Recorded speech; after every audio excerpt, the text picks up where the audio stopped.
Thank you very much. Assalamu alaikum wa rahmatullah wa barakatuh. Bismillahir Rahmanir Rahim. Your Excellency Nazira, the Ambassador of Malaysia to Thailand, Dr. Nashruddin of GMM, Dr. Vinay Dahlan, Dr. Jaran, members of the organizing committee, distinguished participants, ladies and gentlemen.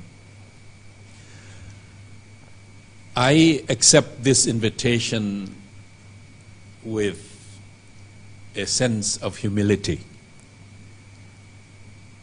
because the issue that you ask me to talk about is an extremely complicated issue.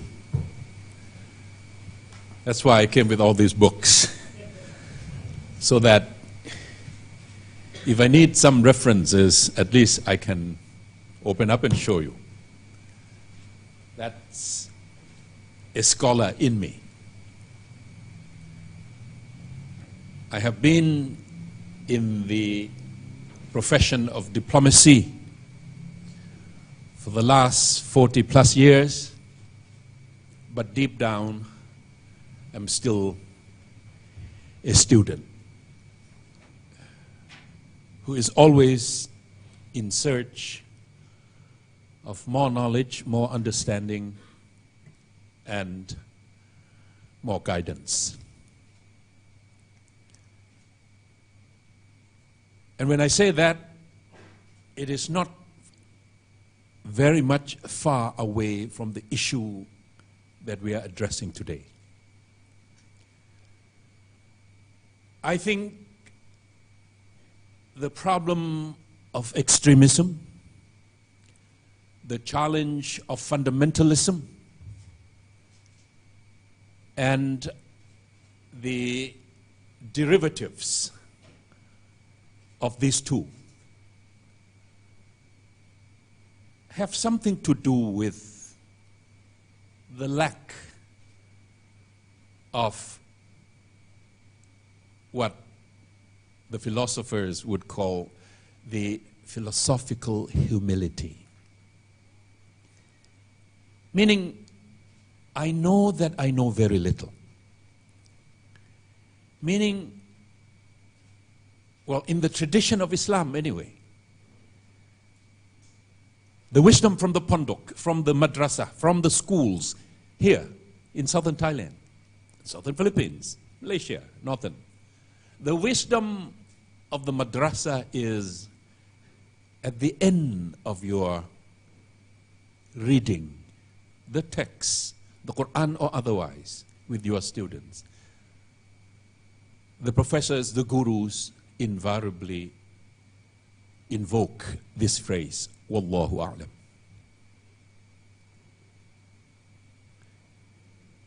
And I can show you at the end of this book, Ibn Khaldun, the philosopher of history, 15th century, supposed to be the founder of many modern sciences, including history, including sociology, including anthropology, economics, ethnic studies. Ibn Khaldun, originally Yemen, but moved to Egypt, moved to North Africa. At the end of this book, Introduction to History, Human History, he said, God knows best. That's the tradition.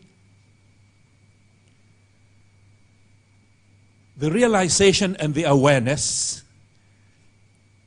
and the passionate acceptance that I know very little, therefore I should hold back from making a judgment on other people. And the problems of fundamentalism, problem of the extremism have grown from this lack of accepting the fact that I know very little. So for moderation to take root, you need a philosophical understanding of the scholarship that you are pursuing, or the scholarship that underpins, that informs your intellectual exercises. You need that philosophical understanding that the realm of knowledge is forever open.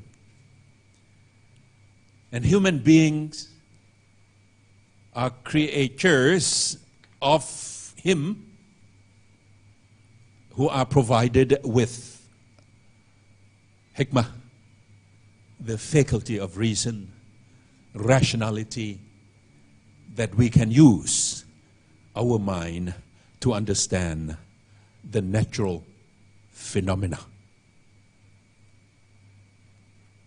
And the Quran and the Hadith and the tradition of classical Islamic studies are full of this recognition that human beings are animals with the ability to reason. Insanun natiq. So when I say moderation can only take place when you have that philosophical outlook, mindset, that I'm not going to be absolute about this issue. I leave some part of it for my fallibility. He knows. He knows more than I.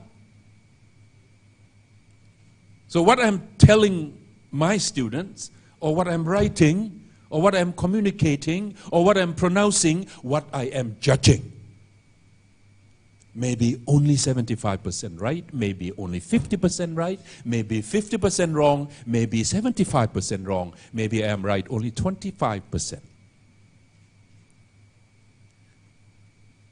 So, Dato, how do you propel the global movement of moderates if we don't go to the fundamental assumption of the message?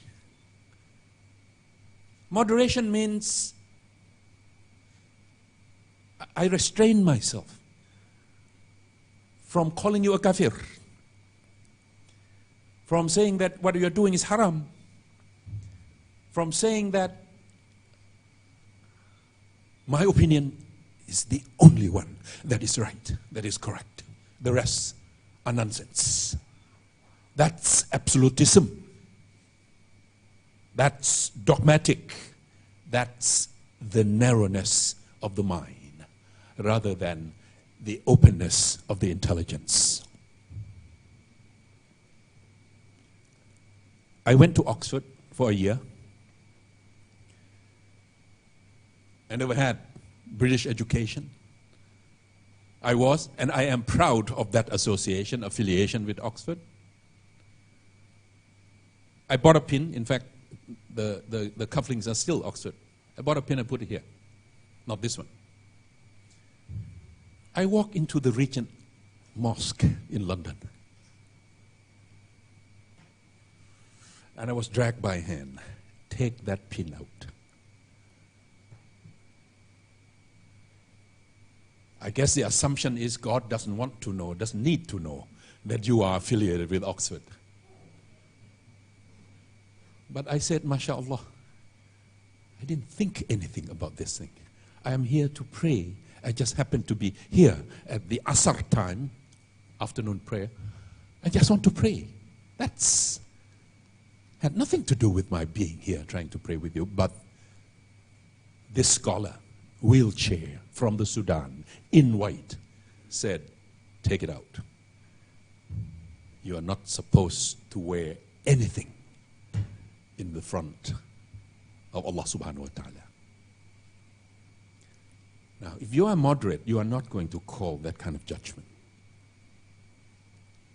If you are moderate, you will be reluctant to tell anybody else, to correct anybody else, to impose on anybody else your opinion on that particular issue.